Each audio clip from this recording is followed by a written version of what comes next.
नमस्कार, आप देख रहे हैं H1 न्यूज और मैं हूं आपके साथ रोहित भामला। रुक करेंगे उत्तराखंड की तमाम विशेष खबरों का। उत्तराखंड के मुख्यमंत्री पुष्कर सिंह धामी ने प्रदेश के सभी जिलाधिकारियों के साथ देहरादून में वर्चुअल बैठक की। इस बैठक में राज्य में चल रही विकास योजनाओं, आपदा प्रबंधन और जन कल्याणकारी कार्यों की समीक्षा की गई। साथ ही मुख्यमंत्री ने अधिकारियों को जमीनी स्तर पर कार्यों में तेजी लाने और लोगों से सीधे जुड़कर समस्याओं के समाधान के निर्देश दिए। साथ ही मानसून से संबंधित तैयारियों और संवेदनशील क्षेत्रों में सतर्कता बढ़ाने पर भी जोर दिया गया है। तो मुख्यमंत्री पुष्कर सिंह धामी ने वर्चुअल बैठक ली है अधिकारियों के साथ, जहां पर मुख्यमंत्री ने बैठक में मौजूद अधिकारियों को दिशा निर्देश भी दिए हैं। साथ ही साथ राज्य में चल रहे विकास कार्यों को लेकर मुख्यमंत्री ने अधिकारियों को जागरूक कराया, उनसे वार्तालाप भी किया और उनसे जाना कि विकास कार्यों में कहां पर कमी आ रही है, क्या कुछ और विकास कार्य चल रहे हैं, क्या कुछ बाधाएं उत्पन्न हो रही है। तमाम विकास के मुद्दों पर मुख्यमंत्री पुष्कर सिंह धामी ने अधिकारियों से वर्चुअल बैठक में जानकारी ली है, चर्चा की है।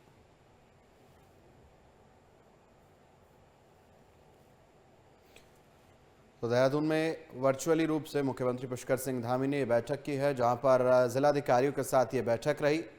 विकास कार्यों समेत कई मुद्दों पर चर्चा मुख्यमंत्री पुष्कर सिंह धामी ने अधिकारियों के साथ की है। बैठक में मौजूद अधिकारियों को दिशा निर्देश भी मुख्यमंत्री के द्वारा दिए गए। चलिए, ज्यादा जानकारी के लिए हमारे सहयोगी मनीष डंगवाल हमारे साथ जुड़े हुए हैं, उनका रुख करेंगे। मनीष, फिलहाल मुख्यमंत्री पुष्कर सिंह धामी ने वर्चुअली रूप से एक बैठक में हिस्सा लिया। बैठक में विकास कार्यों से जुड़े हुए तमाम मुद्दों पर चर्चा की। क्या कुछ खास ये बैठक रही?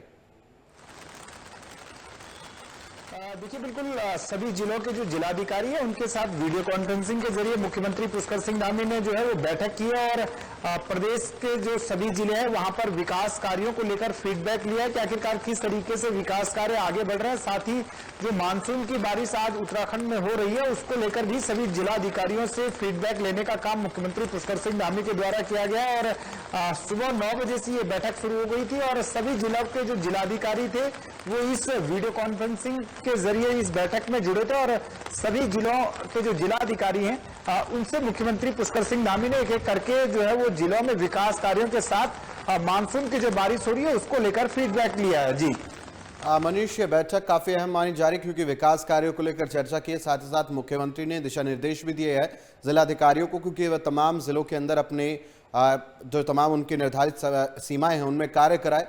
तो ये बैठक हम कई मायनों में खास देख रहे हैं। देखिए, बिल्कुल ये बैठक कई मायनों में खास है क्योंकि पंचायत चुनाव को लेकर जो आचार संहिता अभी फिलहाल 12 जनपदों में लगी हुई थी और 12 जनपदों में आचार संहिता लगने की वजह से जो विकास के काम बाधित थे, उन विकास के कामों को अब आगे बढ़ाने का समय आ गया है और उन्हीं को तेजी लाने के लिए मुख्यमंत्री पुष्कर सिंह धामी ने निर्देश दिए, क्योंकि अब प्रदेश सरकार के पास भी अब जो है वो विकास कार्यों को गति देने के लिए जो समय वो काफी कम है, क्योंकि 2027 में जो है वो विधानसभा चुनाव उत्तराखंड में होना है। तो 2025 का ये समय और 26 के जो है वो नवंबर तक या दिसंबर तक आचार संहिता जब लग जाएगी तो कुल मिलाकर देखें तो सरकार के पास 1.5 साल के लगभग का समय है। तो इसलिए आचार संहिता जो दो आचार संहिता जो उत्तराखंड को झेलनी पड़ी है, एक पहले पंचायत चुनाव के, उससे पहले जो है वो निकाय चुनाव की, और पिछले साल 2024 में लोकसभा की जो आचार संहिता थी वो भी सरकार को झेलनी पड़ी थी। तो इसी वजह से लगातार उत्तराखंड में ये मांग उठ रही थी कि निकाय चुनाव और पंचायत चुनाव एक साथ कराए जाए ताकि जो विकास के काम है वो प्रभावित ना हो, क्योंकि जब भी आचार संहिताएं लगती है तो विकास के काम जो है वो थोड़ा ठप पड़ जाते हैं। इसलिए मुख्यमंत्री पुष्कर सिंह धामी के द्वारा ये बैठक की गई है और सभी जिलों के जो जिलाधिकारी इस बैठक में मौजूद थे, सभी को विकास कामों को जो है वो अब तेजी से आगे बढ़ाने के निर्देश मुख्यमंत्री पुष्कर सिंह धामी के द्वारा पंचायत चुनाव की आचार संहिता हटने के बाद दिए गए हैं। जी चलिए, बहुत बहुत शुक्रिया मनीष आपका तमाम जानकारी के लिए। तो फिलहाल मुख्यमंत्री पुष्कर सिंह धामी ने वर्चुअली रूप से इस बैठक में हिस्सा लेकर जिलाधिकारियों को निर्देश दिए हैं, साथ ही साथ तमाम विकास कार्यों को लेकर चर्चा भी की है।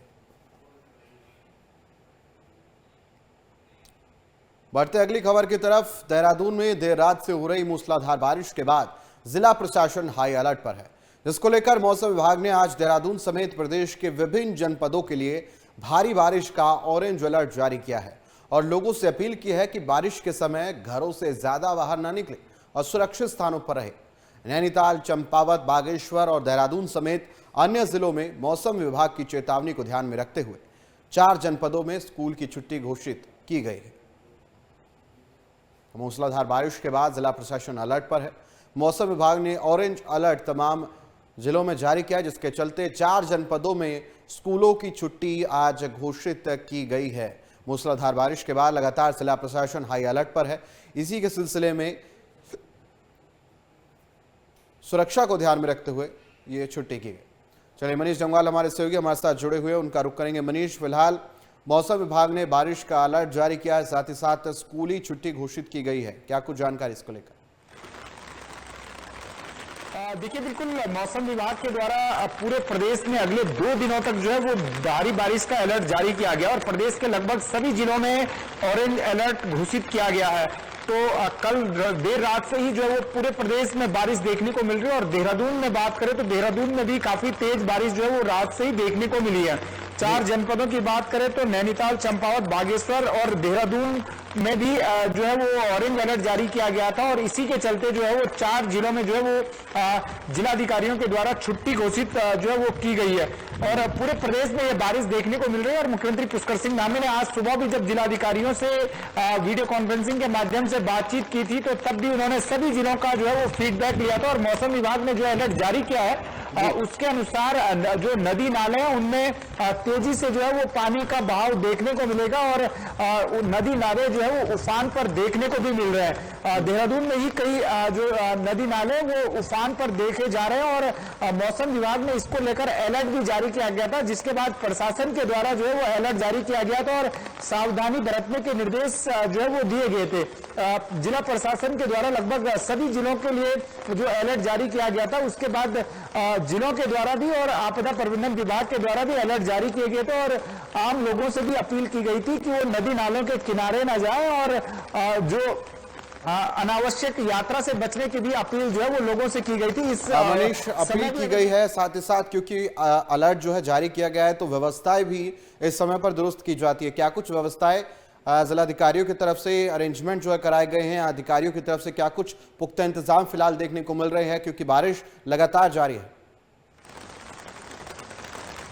देखिए, बिल्कुल अगर जिला प्रशासन के द्वारा जो अलर्ट जारी किया गया सभी जिलों में अलग अलग, तो जो नदी नाले हैं वहां पर पुलिस और प्रशासन की जो टीम है वो लोगों को सतर्क रहने को लेकर भी अपील कर रही है और पुलिस के जो वाहन है वो आम लोगों को माइक के जरिए जो है वो अनाउंसमेंट कर रहे हैं कि वो नदी नालों के किनारे न जाए। और अभी अगर बात करें तो कई नदी नाले जो है इस समय उफान पर हैं और देर रात से ही जो बारिश हो रही है उससे जलभराव की स्थिति भी कई जगहों पर देखी गई है।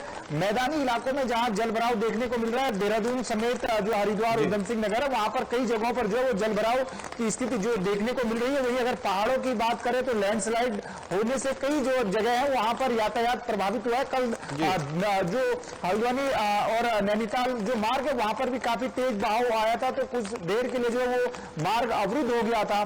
तो इस तरीके से देखें तो जो ये बारिश हो रही है उससे सामान्य जनजीवन फिलहाल जो है वो अस्त व्यस्त नजर आ रहा है और कल तक का जो मौसम विभाग ने अलर्ट जारी किया हुआ है कि कल तक जो है वो काफी बारिश देखने को मिलेगी। तो आम लोगों से भी हम भी यही अपील करते हैं कि यदि अगर आपकी अनावश्यक यात्रा से आप बचे और जरूरी काम हो तभी घर से बाहर निकले, अनावश्यक रूप से जो है वो इस समय यात्रा करने से बचे, क्योंकि पहाड़ों में अमूमन देखा जाता है कि लैंडस्लाइड होने की वजह से कई बार जो है वो वाहनों के ऊपर मलबा आ जाता है या जिस तरीके से लैंडस्लाइड होता है उसकी चपेट में आने से कुछ लोग जो है वो अपनी जान भी गंवा देते हैं, तो कुछ लोग घायल भी हो जाते हैं। इसलिए हम भी लोगों से अपील करते हैं कि वो अपनी यात्रा को जो है वो मौसम को देखते हुए निकले और अगर यदि उन्हें लग रहा है कि उनके क्षेत्र में भारी बारिश हो रही है, लैंडस्लाइड हो रहा है, तो वो घर से बाहर ना निकले। जी बिल्कुल मनीष, क्योंकि मौसम लगातार खराब है, अब ये स्थिति जो है वहां पर यात्रा करने को लेकर पहले ही कहा गया है विभाग की तरफ से कि सोचे समझे और उसके बाद ही मौसम विभाग की एडवाइजरी देखकर यात्रा की जाए। यात्रा की बात करेंगे, मुख्यमंत्री पुष्कर सिंह धामी मुख्यमंत्री लगातार ये कोशिश कर रहे हैं कि यात्रा इससे प्रभावित हो रही है। और मनीष, क्योंकि उत्तराखंड एक पर्यटन के रूप से देखें तो एक बहुत बड़ा राज्य है जहां पर्यटन एक बड़ा फैक्टर है, क्या प्रभावित हो रहा है मौसम के कारणवश? देखिए, बिल्कुल चारधाम यात्रा की बात करें तो इस समय प्रदेश में जो चारधाम यात्रा चल रही है वो कहीं ना कहीं पूरी तरीके से इस समय जो देखने को मिलता है, यात्रियों की संख्या में कमी आ जाती है। और अमूमन देखा भी जा रहा है कि जब केदारनाथ यात्रा जो श्रद्धालु यात्रा कर रहे हैं उन्हें कई जगह पर लैंडस्लाइड जो है वो देखने को मिल रही है, कई बार रास्ता वहां पर बाधित हो रहा है। तो इस वजह से श्रद्धालुओं के जोश में कोई कमी नहीं है, श्रद्धालु तब भी जो है वो चारों धामों की रुख कर रहे हैं, लेकिन श्रद्धालु जो है वो कमी जो है इस महीने आ जाती है। इसलिए सरकार भी और जिला प्रशासन के साथ साथ मौसम विभाग भी जो श्रद्धालु चारधाम यात्रा पर आते हैं उनसे यही अपील करते हैं कि मौसम को देखते हुए अपनी यात्रा करें। और लगातार मौसम विभाग भी जो अपडेट भेजता है उसके बाद जिला प्रशासन जो है वो अलर्ट भी लोगों को करता हुआ नजर आता है। तो लिहाजा देखें तो जो बारिश उत्तराखंड में इस दौरान हो रही है उससे सामान्य जनजीवन तो थोड़ा सा प्रभावित हुआ ही है, लेकिन यात्रा की बात करें तो यात्रा भी। चलिए, बहुत बहुत शुक्रिया मनीष आपका तमाम जानकारी के लिए। तो फिलहाल मौसम वहां पर शुष्क बना हुआ है, लोगों के लिए परेशानियां भी है तो कुछ लोगों के लिए राहत भरी सांस भी है। केंद्रीय मंत्री गजेंद्र सिंह शेखावत देहरादून में मुख्यमंत्री पुष्कर सिंह धामी से मुलाकात करने पहुंचे। तो दोनों की मुलाकात देहरादून स्थित सीएम धामी के आवास पर, जिसमें कई अहम मुद्दों पर चर्चा हुई है। तो ये तस्वीरें आप देख रहे हैं जहां पर केंद्रीय मंत्री गजेंद्र सिंह शेखावत मुख्यमंत्री पुष्कर सिंह धामी से मिलने पहुंचे। खास मुलाकात ही रही, विकास कार्यों को लेकर दोनों के बीच कई मुद्दों पर चर्चा हुई है। साथ ही साथ राज्य के अंदर चल रहे कई कार्यों को लेकर जानकारी जो है साझा की गई है। बता दें आपको, देहरादून स्थित सीएम आवास पर केंद्रीय मंत्री गजेंद्र सिंह शेखावत ने मुख्यमंत्री पुष्कर सिंह धामी से मुलाकात की है। सीएम धामी से मिलने पहुंचे थे केंद्रीय मंत्री गजेंद्र सिंह शेखावत, जहां दोनों के बीच कई अहम मुद्दों पर चर्चा हुई है।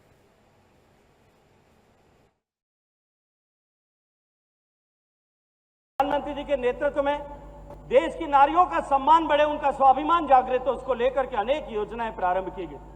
2014 से लेकर के जब यात्रा माननीय प्रधानमंत्री जी के नेतृत्व में प्रारंभ हुई, आप सब देखिए कि प्रधानमंत्री बनने से पहले जब उन्होंने संकल्प देश के लोगों के सामने संसदीय दल का नेता चुने जाने के समय किया था, उन्होंने कहा था कि मेरी सरकार गांव, गरीब, किसान, पीड़ित, महिला, शोषित और वंचित इन सब के लिए समर्पित होकर के काम करेगी।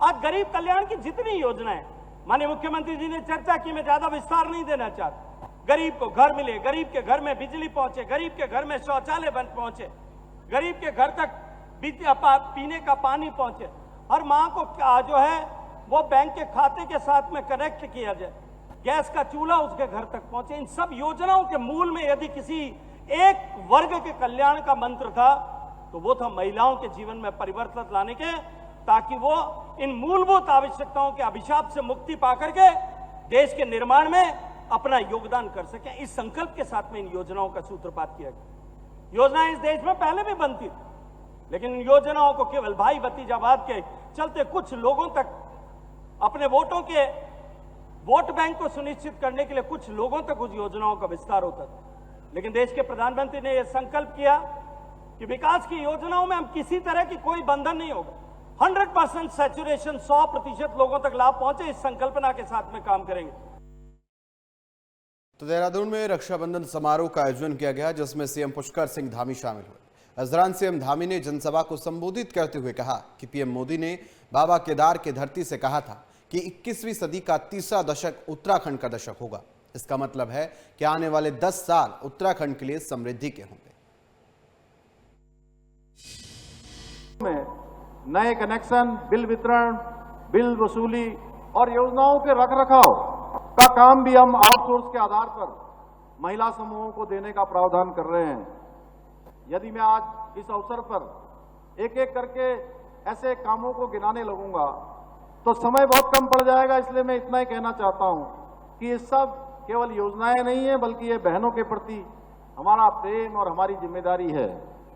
और आज मैं इस समारोह में एक मुख्यमंत्री के रूप में नहीं, बल्कि आपके एक भाई के रूप में आप सबके बीच में उपस्थित हूं। और मैं विधानसभा में भी जब मैंने अपनी बात रखी थी पिछले सत्र में, तो मैंने कहा कि जो हमारे प्रधानमंत्री जी ने बाबा केदार की धरती से कहा था कि 21वीं सदी का तीसरा दशक उत्तराखंड का दशक होगा, इसका अर्थ है कि आने वाले 10 साल उत्तराखंड की समृद्धि के होंगे। उत्तराखंड जो अपने संकल्प लेगा उसको शिखर तक पहुंचाएगा, जो संकल्प लेगा उसको सिद्धि तक पहुंचाएगा। उसको पहुंचाने का अगर कोई क्रांतिकारी इतिहास लिखने का काम करेंगी तो हमारी बहनें करेंगी, हमारी मातृशक्ति करेगी। क्योंकि पूरे प्रदेश के अंदर जिस प्रकार से संसाधनों के अभाव के बावजूद भी जिस प्रकार का उन्होंने कौशल दिखाया है, जिस प्रकार की उन्होंने मेहनत की है, मैं सच कह सकता हूं कि परिश्रम की पराकाष्ठा करके एक से एक अच्छे उत्पाद बनाने का काम आज हमारी बहनों के समूह कर रहे हैं। सावन के भी शुभ सोमवार के दिन पूरे उत्तराखंड में श्रद्धालु सुबह से ही अलग अलग मंदिरों में जाके भगवान शिव जी की पूजा अर्चना कर उनका आशीर्वाद प्राप्त कर रहे हैं, जिसको लेकर मुख्यमंत्री पुष्कर सिंह धामी ने एक्स पर पोस्ट कर सावन के चौथे सोमवार की शुभकामनाएं दी है और भगवान महादेव से प्रार्थना की है कि प्रदेशवासियों की सुख समृद्धि हो और प्रदेश में शांति बनी रहे। तो मुख्यमंत्री पुष्कर सिंह धामी ने सावन के चौथे सोमवार पर ट्वीट कर तमाम श्रद्धालुओं के लिए पूजा कामना की है। उन्होंने बताया कि चौथे सोमवार की शुभकामनाएं तमाम लोगों के साथ और प्रदेश के लोगों के लिए सुख समृद्धि की कामना उन्होंने भगवान भोलेनाथ से की है।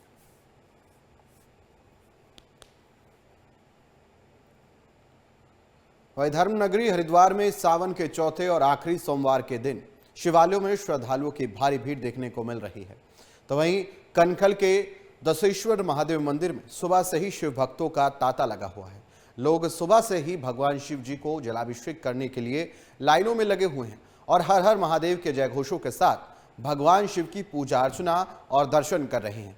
मान्यता यह है कि सावन मास में भगवान शिव कनखल में वास करते हैं और आज के दिन कैलाश पर्वत पर लौटने से पहले भक्तों को आशीर्वाद देते हैं। ऐसे में सभी श्रद्धालु सावन के आखिरी सोमवार के शुभ दिन भगवान को जल चढ़ाकर आशीर्वाद प्राप्त कर रहे हैं।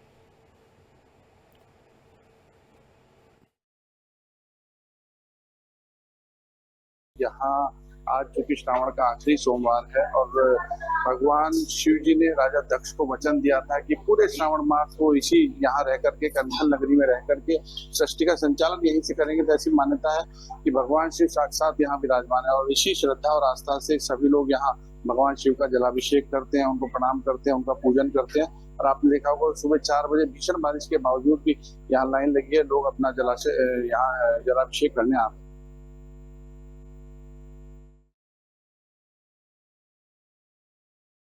सरकार प्रदेश के धार्मिक स्थलों और भीड़भाड़ वाले क्षेत्रों में अतिक्रमण को लेकर प्रशासन क्षेत्र को इस बीच अतिक्रमण मुक्त बनाने में लगातार काम कर रही है। इसी कड़ी में हरिद्वार में सिंचाई विभाग ने भी अतिक्रमण हटाओ अभियान के तहत कार्रवाई करना शुरू कर दिया है। एसडीओ भारत भूषण ने जानकारी देते हुए बताया है कि अतिक्रमण की शिकायतें मिलने के बाद सभी दुकानदारों को नोटिस जारी किया गया है, जिसमें उन्हें चेतावनी दी गई है कि 15 दिनों में अतिक्रमण को हटाया जाए, वरना विभाग की ओर से चालान के साथ साथ बुलडोजर कार्रवाई भी की जाएगी।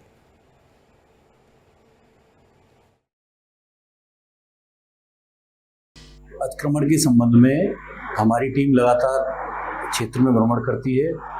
उसके माध्यम से जो शिकायतें मिलती हैं या अन्य माध्यमों से हमें जो भी शिकायतें प्राप्त होती हैं उसका निरीक्षण किया जाता है, नोटिस दिए जा रहे हैं। 15 दिवस का समय नोटिस में दिया जा रहा है कि 15 दिवस के अंतर्गत अतिक्रमणकर्ता अपना अतिक्रमण हटा लें, अन्यथा की स्थिति में 15 दिवस के बाद उसमें ध्वस्तीकरण की कार्रवाई माननीय न्यायालय के आदेशों के अनुसार की जाती है।